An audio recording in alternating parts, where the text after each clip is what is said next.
Okay, so in the previous video, I have discussed that you can write down the Hamiltonian in this form, in the general form, right? So now I will discuss some problems or some examples of that. Let's say we are talking about a central force field problem, but in the central force field, your motion in basically in the 2D. Okay, but what about your motion is in this way? Let's say this is the plane where your motion is going on, but what about I take the coordinate system something like this? Okay, then this plane to describe the motion I have to consider 3D also. If I am taking the plane in this plane of this motion, then I have to consider the 2D. So what I'm trying to say, so example one, this is your central force field, central force field, okay, in the spherical coordinate, in the spherical coordinate. What is a spherical coordinate kinetic energy? So T will be equals to half m r dot square plus r square theta dot square plus r square sine square theta and here phi dot square. Okay. Now what is the potential? V is only a function of r. That's interesting. And V is only function of r, right? So now write down the Lagrangian. So Lagrangian equals to your mm, uh, r dot square here will be m plus r square, this is r dot square plus r square theta dot square plus r square sine square theta phi dot square minus v of r.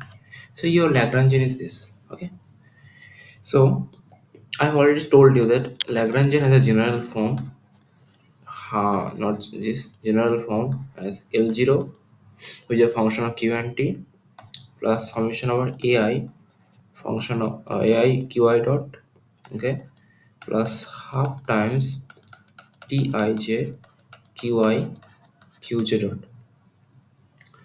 Now look into this. So here there is no only r dot term. Only generalized velocity is not there. There is a square term r dot square theta dot square phi dot square. So a1 will be equals to 0, a2 will be equals to 0, and a3 will be equals to 0.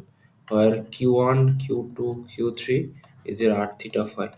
Okay, and you can see that q1 dot q1 dot, that is your r1 dot square, has a coefficient half times this, which is a coefficient q1 dot q1 dot, that is r1 dot square. Sorry, r dot square, r dot square has a coefficient half times r dot square has a coefficient m. But r1 dot theta dot, sorry, r dot theta dot, there is no r dot theta dot, because the second term will be t12, there will be t12. T12 is a coefficient of half times r1 r dot theta dot, but there is no r dot, so that will be 0, that will be equals to 0. In a similar way, you can write down the half times theta dot squares, theta dot square coefficient is m, so that will be m 0 and 0 0 m. 0 0 m, and that will be equals to m r square, because half time theta dot square has a coefficient m r square, and his half time phi dot square has a coefficient m r square sine square theta. Okay, that is your t matrix. That is your t matrix. Quite easy. So t is equal to m times 1 0 0 0 r square 0 0 0 r square sine square theta. Okay, so you got the T matrix. Now what is a P matrix here? P matrix here PR, P theta, P phi. Okay. So you got the P matrix, you got the T matrix, yes, and you got the A matrix. A matrix is your 0 0 0. Okay. So you can easily write down the age. What is the age? Age is equal to half times P tilde minus A tilde, your T inverse times P minus A minus L0. And what is your L0? L0 is your minus V. L0 equals to minus V. And if your T is this, T is a symmetric matrix, real matrix, so T inverse will be equals to nothing but 1 by M. Each and every element will be inverted. 1 0 0 0 1 by r square 0 0 0 1 by r square sine square theta. You'll get the T inverse, right? Just put down this. So half times P tilde. That means P matrix is a column matrix, so I write down the row matrix. This is a PR, P theta, P phi. A matrix is 0, that doesn't consider. There is a 1 by M times 1 0 0 0 1 by r square 0 0 0 1 by r square sine square theta minus L0. This is a plus V of r. Okay, and sorry, there is also P minus A matrix. That is your PR, P theta, P phi, and as A equals to 0 and plus your V of r. So if you multiply this, you'll get something like that: 1 by 2m plus PR square plus P theta square by r square plus P phi square by r square sine square theta plus V of r into h plus h. I'm sorry, h equals to this. So this is your Hamiltonian of the central force field motion in the 3D spherical coordinate. Okay, and this is the form of Hamiltonian, and you know that this is the form of the Hamiltonian in the spherical coordinate. For any system, whether V can be for any system that is not central force, and V can be something else. Okay, instead of V of r, there can be V of r theta phi, or some generalized velocity can also be considered here. Okay, but this is the kinetic energy term, right? Okay, so there's another fact that you can write down the form of this, but if you have to calculate the what is your PR, then you have to do that calculation, the del L by del R dot, that will become something M R dot. What is your phi theta? Then you write down the del L by del theta dot, that equals to M R square theta dot. Now what is your P phi? Okay, you have to calculate this each and every term, then you have to do that. Del L by del phi dot equals to M R square sine square theta phi dot. So that's all. Okay. Now there is a second example. It's quite easy example. This is general motion of the motion of the particle in the um, just Cartesian coordinate. Or you can say that the motion of the central force field motion, but we are considering just take it the central force field motion. We are considering the Cartesian system. Then what is your Lagrangian? Lagrangian equals to half m x dot square y dot square z dot square minus v. V is a function of x y z. Okay, so you can take it as a central force motion. When you are taking a central force motion, and v is a function of root over x square y square z square, a function of r.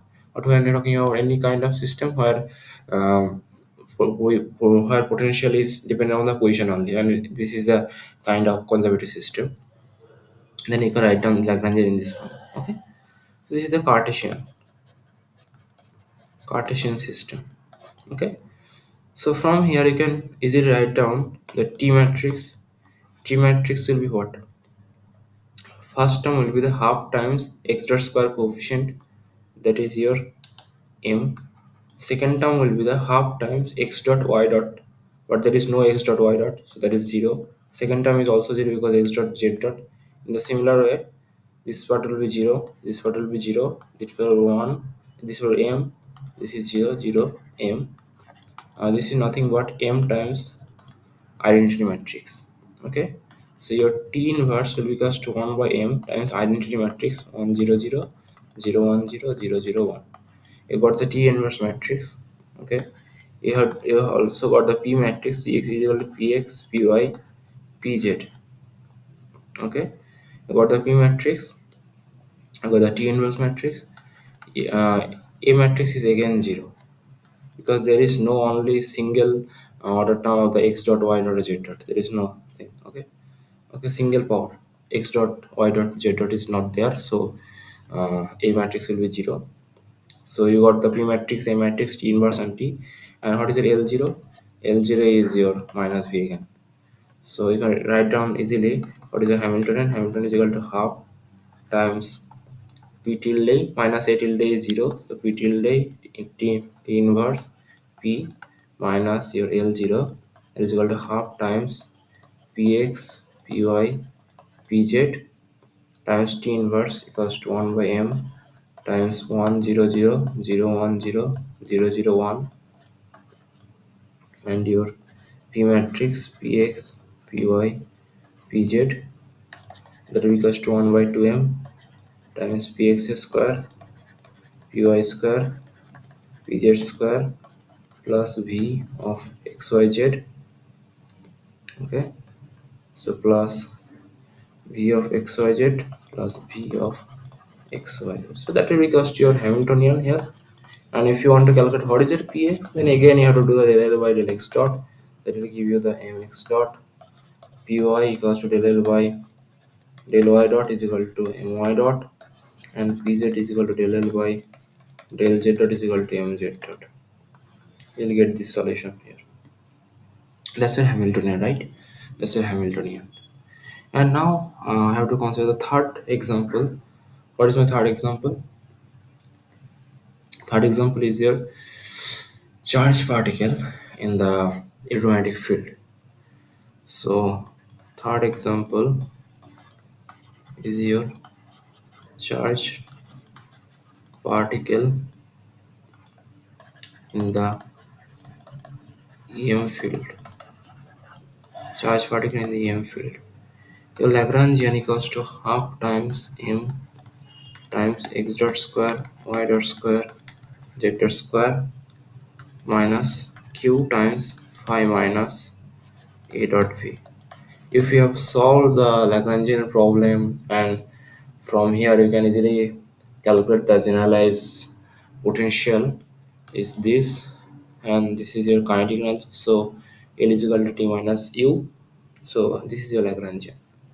So just resolve it. M into x dot plus y dot square plus z dot square minus q times phi minus ax x dot, or if I put the bracket here, that will be positive ax x dot ay y dot az z dot. Now you got something x dot single power y dot single power z dot single power. That means your A matrix will be there, small a matrix. So from here you can easily calculate what is your T matrix. T matrix will be again the same matrix. Your M0 0 0 M0 0 0 M. You got the T matrix. Your P matrix will be equals to Px Py Pz. And what is your A matrix? A matrix will be there because there is an extra term. The coefficient of extra will be first term A1, that is the AX, then your AY, then your AZ. So their A matrix is here. So, and maybe I missed one Q term here, so Q will be there, right? Q will be there. Okay. And what is your L0? L0 is your minus Q phi. So write down Hamiltonian. Hamiltonian equals to half times P tilde minus A tilde T inverse P minus A minus L0. And if you calculate this, that will become your Px minus Qx square. There you get the Py minus Qay square plus Pz minus Qaz square minus L0, and L0 is a minus Q phi, so plus Q phi. Okay, and there is another interesting thing. That's your Hamiltonian basically. That's a Hamiltonian. The interesting thing is that if you want to calculate the Px here, del L by del x dot, you maybe know this. That will give you the mx dot plus q times ax. That is not equals to mx dot. Mx dot is the mechanical momentum along the x-axis, but px is the conjugate momentum and generalized momentum conjugate to the x. The general momentum conjugate to the x is not the linear momentum around the x. So that I'm trying to say. Your px is this and pyb same kind of my dot plus q ay and something like that. So these are the three examples I want to explain basically.